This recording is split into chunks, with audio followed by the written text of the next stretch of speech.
Hello everyone, this is Vraj Shah, Law and Justice. Narco test, it's a forensic science technique.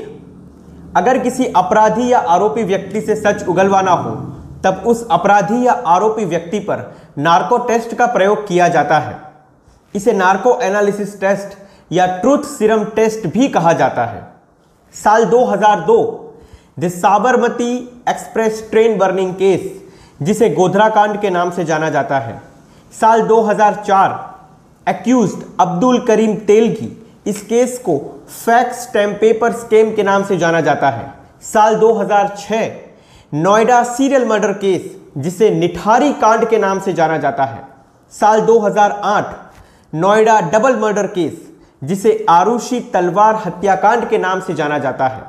यह सब वह cases है जिसमें अपराधी या आरोपी व्यक्ति पर नार्को एनालिसिस टेस्ट का प्रयोग किया गया था। ईयर 1922 से नार्को एनालिसिस टेस्ट का प्रयोग चला आ रहा है, जब टेक्सास के डॉक्टर, जो कि एक ऑब्स्टेट्रिशियन डॉक्टर थे, डॉक्टर रॉबर्ट हाउस, उन्होंने first time narco analysis test के अंतर्गत स्कोपोलामाइड ड्रग का इस्तेमाल 2 कैदियों पर किया था। नार्को एनालिसिस टेस्ट में अपराधी या आरोपी व्यक्ति को साइको एक्टिव ड्रग्स दिए जाते हैं, जिससे उस अपराधी या आरोपी व्यक्ति का दिमाग सचेत अवस्था से सुस्त अवस्था में चला जाता है। व्यक्ति की इस मानसिक अवस्था को सेमी कॉन्शियस स्टेज भी कहा जाता है। नार्को एनालिसिस टेस्ट में अपराधी या आरोपी व्यक्ति को सोडियम पेंटोथल, सोडियम एमिटल, बार्बिट्यूरेट्स या स्कोपोलामाइन जैसे ड्रग्स के इंजेक्शन दिए जाते हैं। ऐसे ड्रग्स के इंजेक्शन देने के बाद अपराधी या आरोपी व्यक्ति उस मानसिक अवस्था में पहुंच जाता है जहां वह पूरे तरीके से ना होश में होता है, ना वह पूरे तरीके से बेहोशी में होता है, ना वह पूरे तरीके से कॉन्शियस होता है, ना वह पूरे तरीके से अनकॉन्शियस होता है।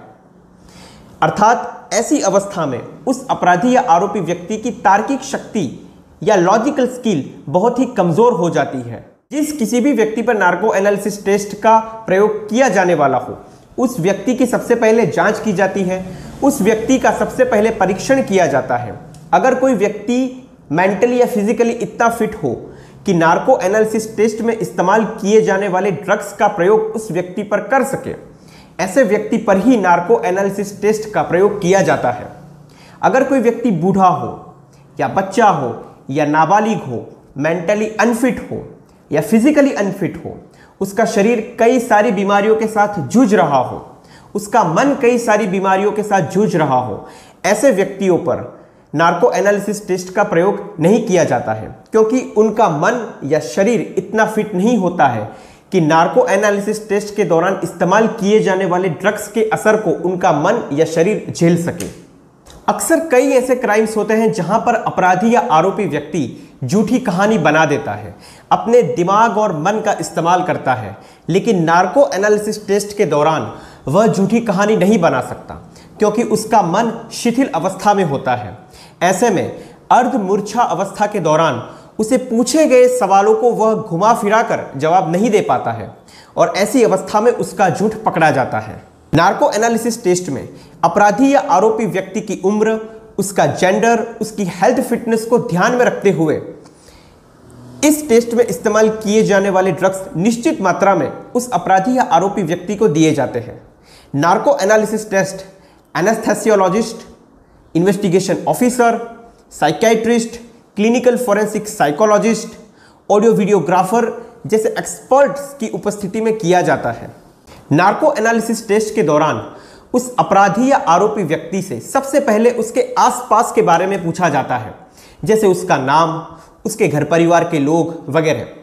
उसके बाद उस व्यक्ति को उस केस से जुड़ी कुछ तस्वीरें दिखाई जाती है या उस केस से जुड़ी बातें सुनाई जाती हैं। उस दौरान उस व्यक्ति की बॉडी का रिएक्शन चेक किया जाता है। उस व्यक्ति के बॉडी के रिएक्शन या प्रतिक्रियाओं से यह अंदाज़ा लगाया जा सकता है कि वह व्यक्ति इस केस के बारे में या इस केस से जुड़े तथ्य बता पाएगा या नहीं बता पाएगा।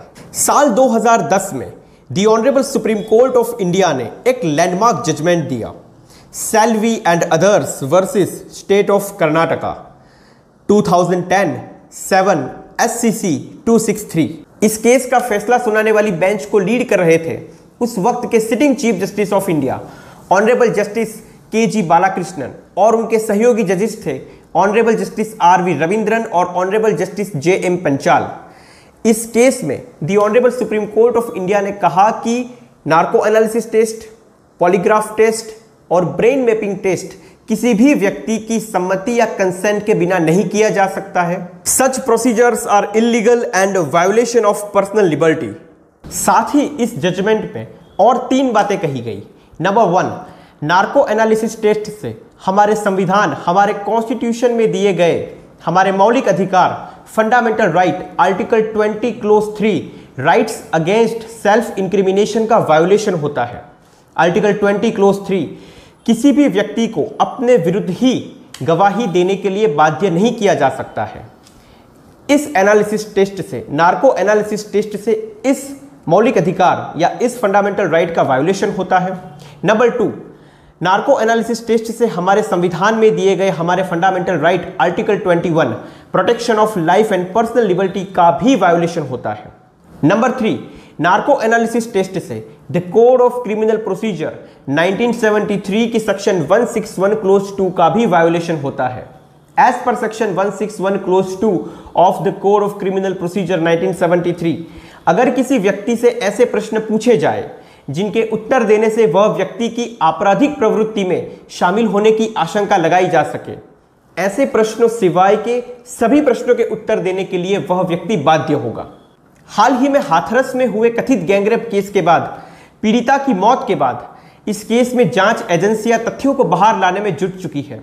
ऐसे में जांच एजेंसियां और उस गांव वालों की भी यह मांग है कि इस केस में पीड़िता के परिवार एवं साथ में आरोपी के घर वालों का भी नार्को एनालिसिस टेस्ट होना चाहिए, जिससे सच बाहर आए, जिससे तथ्य बाहर आए।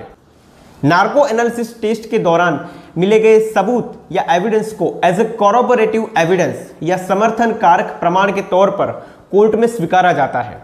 आमतौर पर नार्को एनालिसिस टेस्ट के दौरान अगर अपराधी या आरोपी व्यक्ति जो भी स्टेटमेंट देता है, वह स्टेटमेंट को एज ए कंक्लूसिव एविडेंस या पक्के सबूत के तौर पर कोर्ट में नहीं स्वीकारा जाता है। लेकिन अगर अपराधी या आरोपी व्यक्ति के उस स्टेटमेंट से अगर केस के फैक्ट्स में या तथ्यों में कोई डिस्कवरी हुई हो, तो उस डिस्कवरी को as an Indian evidence act 1872 की सेक्शन 27 के तौर पर एज ए कॉरोबोरेटिव एविडेंस, समर्थन कारक प्रमाण के तौर पर उस एविडेंस को कोर्ट में स्वीकारा जाता है। तो ये थी नार्को एनालिसिस टेस्ट को लेकर एक समझ। अगर आप लोगों की कोई क्वेरी हो या क्वेश्चन हो तो आप मुझे कमेंट बॉक्स में लिख सकते हैं। Thank you so much.